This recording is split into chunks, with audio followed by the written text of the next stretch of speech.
Assalamualaikum dan selamat sejahtera kepada penonton-penonton Tumpang Tanya.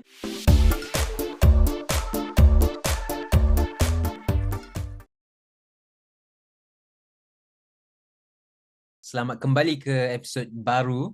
Bersama saya Naim Hamid, fine art student studying in the UK, and with me we have Uncle Mazri, social political analyst, and also Najla, a law student in also studying in the UK. So for this episode, we will be talking about something something that I also were questioning when I was in school. So the thing about how Malaysia governs itself, and because we have a government and also a monarchy, so that gives us the question of siapa jaga apa. So Uncle Mazri, I have a question for you, is that how does Malaysia governs itself? We have all these different bodies, and because we were once colonized by the British, like what did we inherit from the British government? How we were influenced, or what we get from them? Terima kasih Naim. Satu soalan yang saya rasa amat baik dan amat relevan, sentiasa amat relevan untuk kita pertanyakan.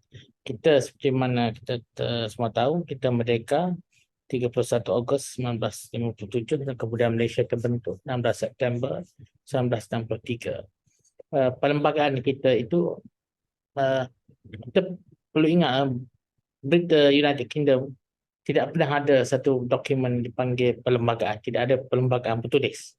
Tapi bila kita merdeka, kita telah ada satu perlembagaan yang dirangka oleh Suruhanjaya Reid dengan input daripada input tempatan, input dalam Persekutuan Tanah Melayu ketika itu, semua stakeholders, mereka yang memegang taruh.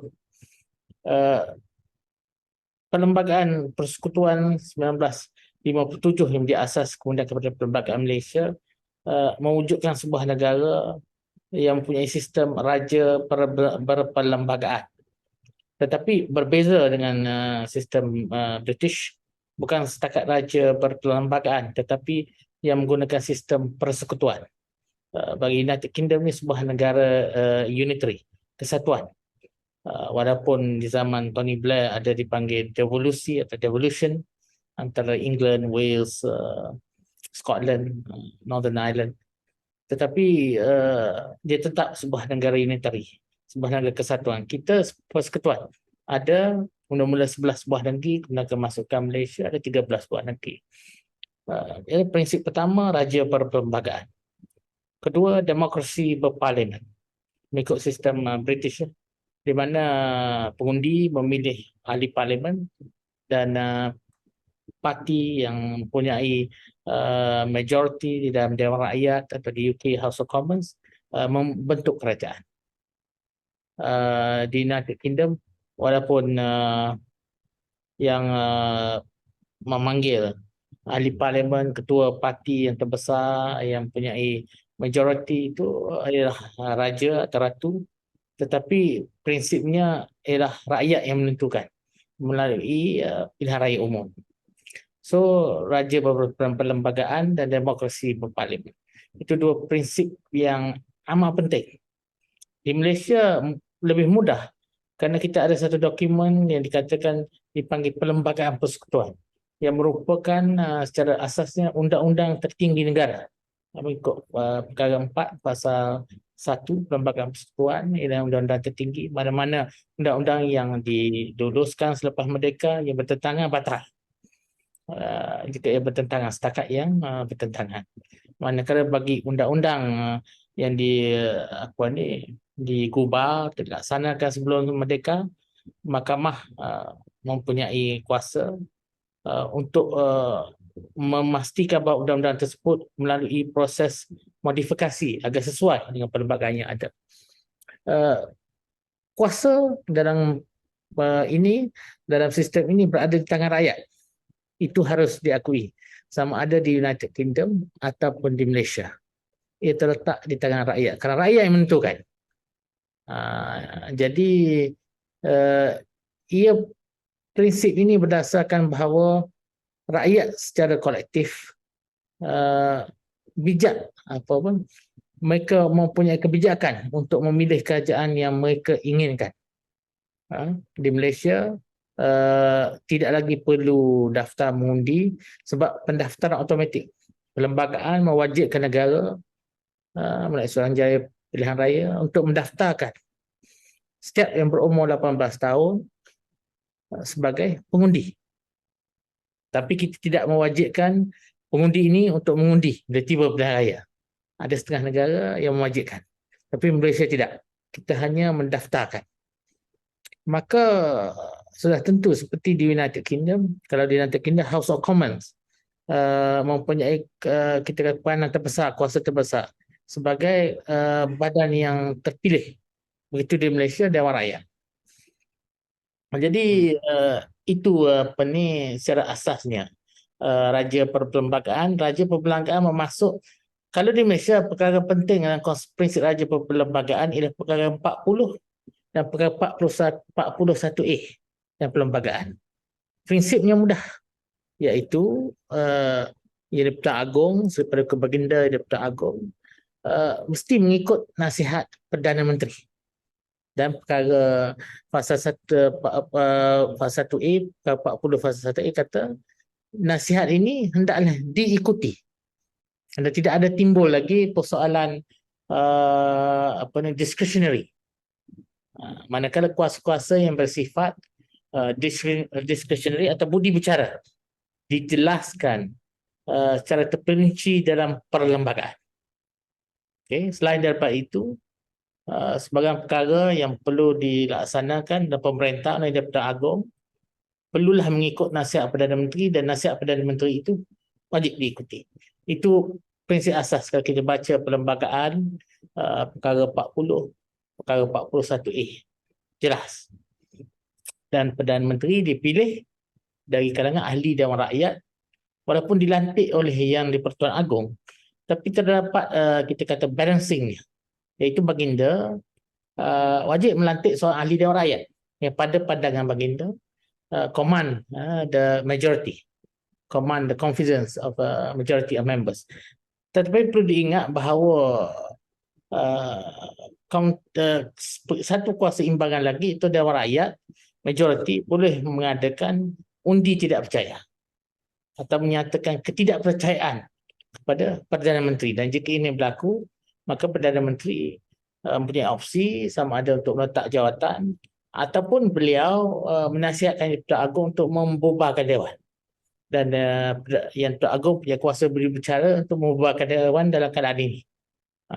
Jadi itu ada masing-masing perimbangan kuasa antara setiap itu. Itu secara basic lah. Basic.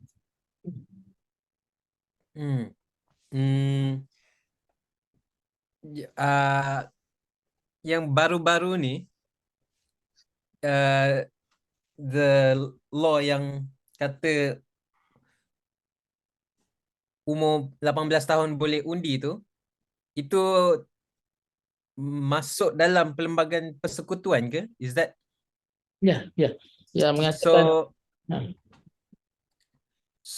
So basically Perlembagaan Perlembagaan Persekutuan ni is not something yang dah memang finish lah. It's something that will also change depending on the times lah juga kan. If someone wants to, kalau nak letak satu undang-undang baru, boleh, dia boleh berubah kan.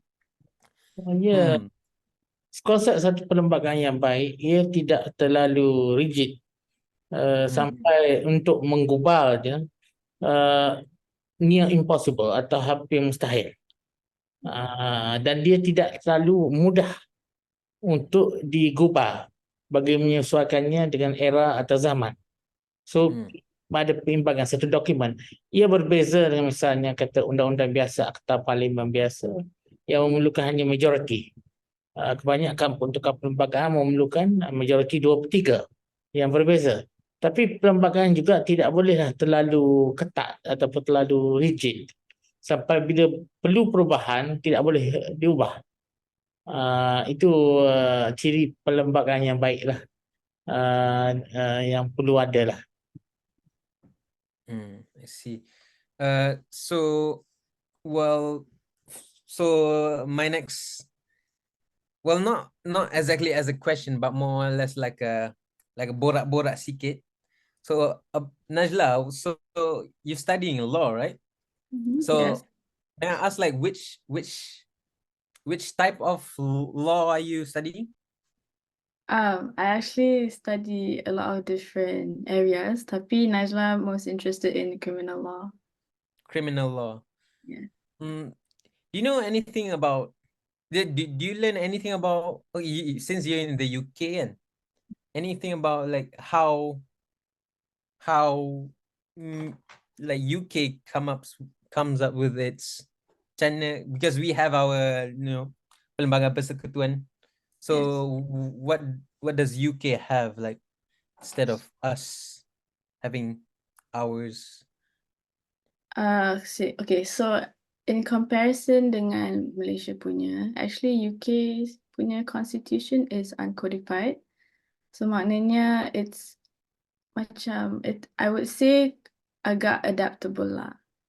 Tapi this could also mean yang there's a lack of clarity sebab banyak different bodies can just interpret the kinds of terms ke apa, and then it's also agak susah untuk prove yang sebuah government has acted according to the constitution. Jadi I would say that this major difference between Malaysia dengan UK punya different constitutions is very stark in terms of each country punya pembangunan and its development, semua macam tu. I see. So my next question, it could be it can be directed to either Najla or Uncle Mazri. So, like, we know that Sultan, raja-raja di Melayu, mereka jaga hal-hal agama, if I'm not mistaken, right? So what about in the UK? What is their rule?